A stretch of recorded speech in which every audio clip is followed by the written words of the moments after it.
Yo, what's going on, everybody? And as requested, here are some Striker and Ghostblade matches. Again, thank you so much for coming and spending some time with me going over these matches, all trying to level up. But remember to like, comment, subscribe, hit the post notification bell, and also share if you like this kind of content. I'm sure other people would too. So now that we're all getting a little bit more familiar and growing as Ranger players, we have to also learn when we need to react to quicker characters, right? So Striker, I feel like, I'm sure it's just in my head, but she has a really fast normal roll, and I had to learn how to punish that on reaction. So I would go into the training room and kind of set them to a random action after they blocked an attack, and I would set one of them to roll and learn how to react to it. Now, I don't get it every time, and I do mess up. I'm not perfect, but that is one thing that you're going to have to learn how to do, is punish rolls. When you get into higher levels, they're going to utilize more trickier ways to get to you, to close the distance. So what you have to learn how to react to in the Striker matchup is dive kick, right? Either if they're close, just seeing them go into the air is going to be an automatic DP reaction. If they jump like at that range, you either have to jump back or use gun barrage. Those are going to be your two options. When it comes to pressuring Striker, that's kind of hard, but mixing up your slide cancel, or when you're canceling into either Death Hawk or other pressure, or windmill frame trap pressure, where you do the slide into windmill, and then they have to guess whether or not you're gonna drop it and not do the air raid kick. And if you do the air raid kick and they try to throw, they're gonna get hit because you're airborne. And then they have to decide what they're gonna do after you do the air raid. Are they gonna dash forward? Once you figure that out, you can kind of adjust from there. But here is basically the keep away game, but also the mid-range game. You have to realize that your mock knee is really important in this matchup, because that mid-range, we can't really play anything, and she can slide through almost everything but our 2A, and she can slide through our mock kick too. So using 2A into mock kick just to kind of keep her from jumping, and making sure that you're like punishing her for as like much damage. Like, you can't drop like that. That was my fault, but and I think I luck out here because I don't even think they noticed how much health they had me at before they were trying to use their super. So I ended up getting away with murder on this one. But just kind of playing that last second zone here. This is really epic. I kind of getting into it. But yeah, making sure that you're not over committing to anything in the Striker matchup, right? Like, if they're at this range, okay, yes, you're free, but you have to remember that they're looking to do the projectile invincible slide. They're looking for any way to get close to you, right?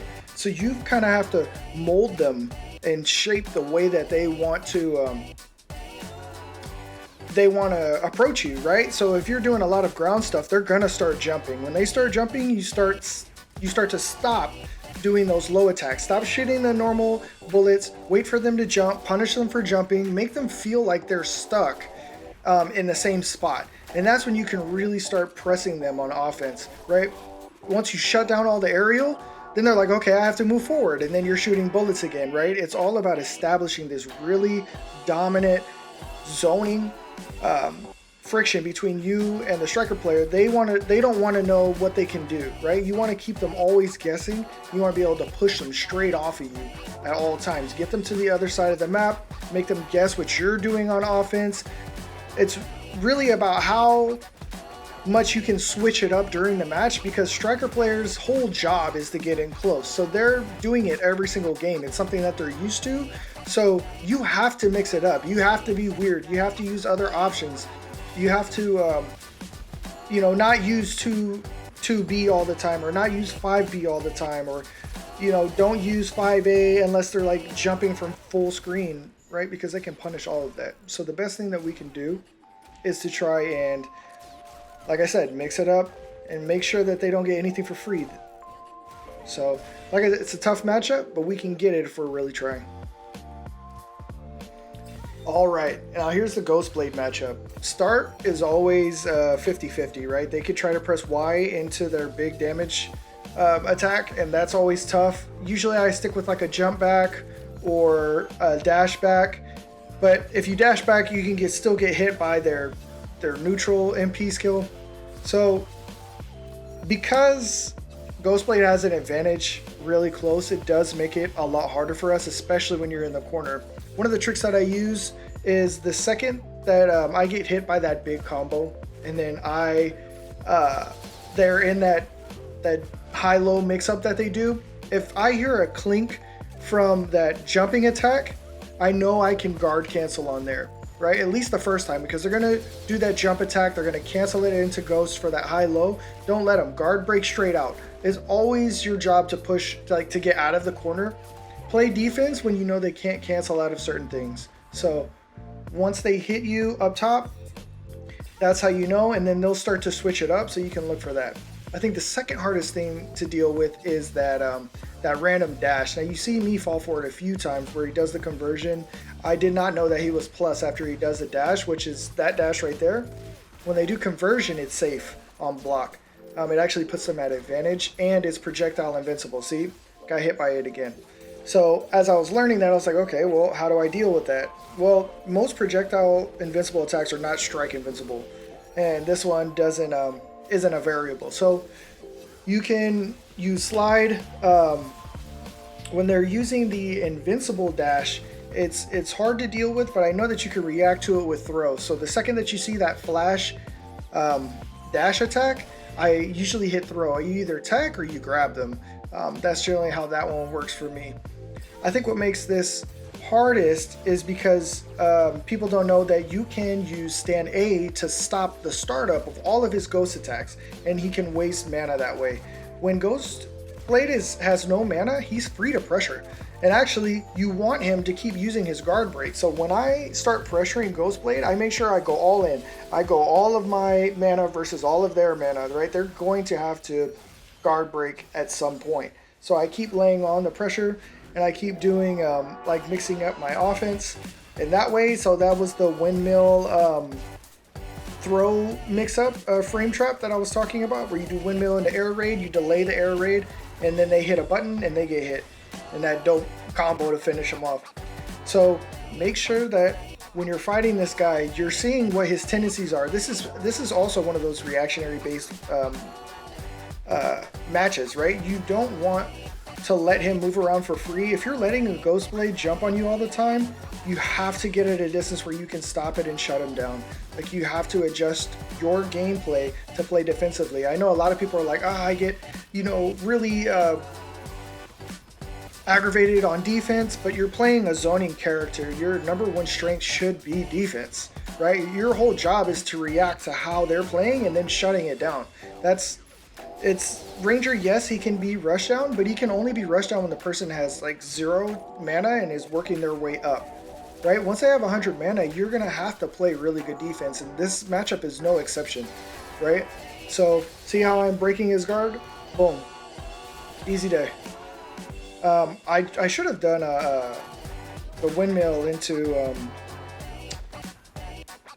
Awakening there. I didn't even notice that. But yeah, so just being efficient, making sure you're hitting your combos. That's gonna hitting your combos or being consistent with your combos and finishing on damage is what's gonna take you from Diamond to Terranite.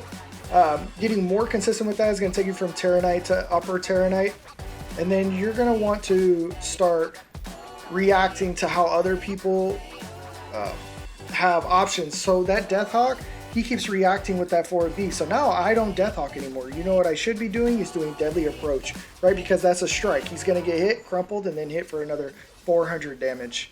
So at higher levels, moving your way up to Diamond, purely you guys should be working on your combos and your consistency and mixing up your offense, right? Making sure you know what's the highest amount of damage you can do. That'll take you through Diamond.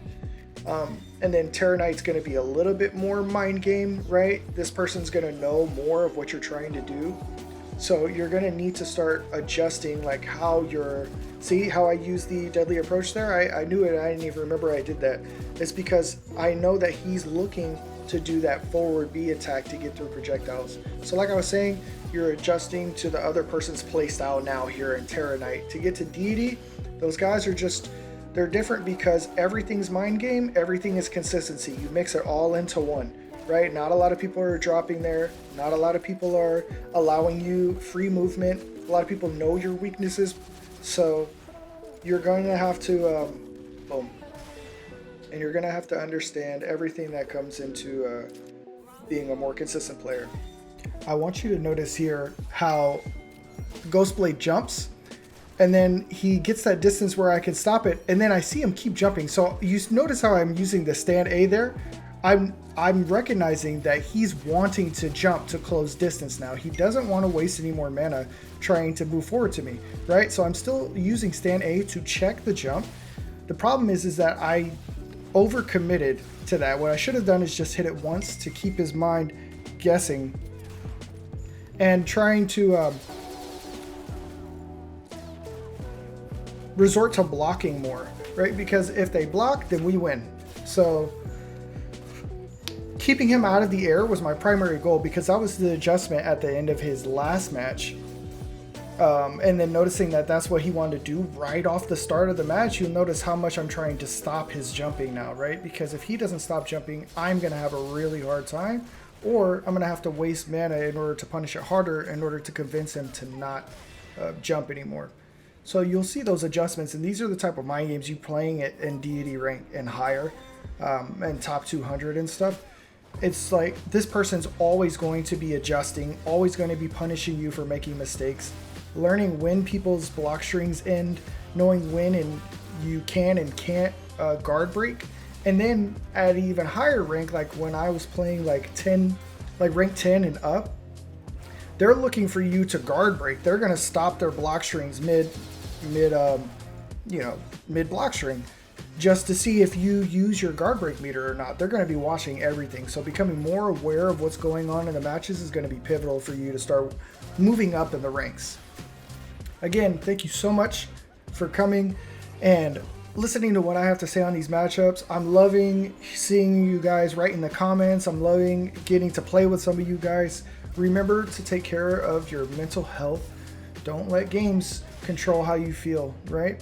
Much love, and let's all stick together in this. Thank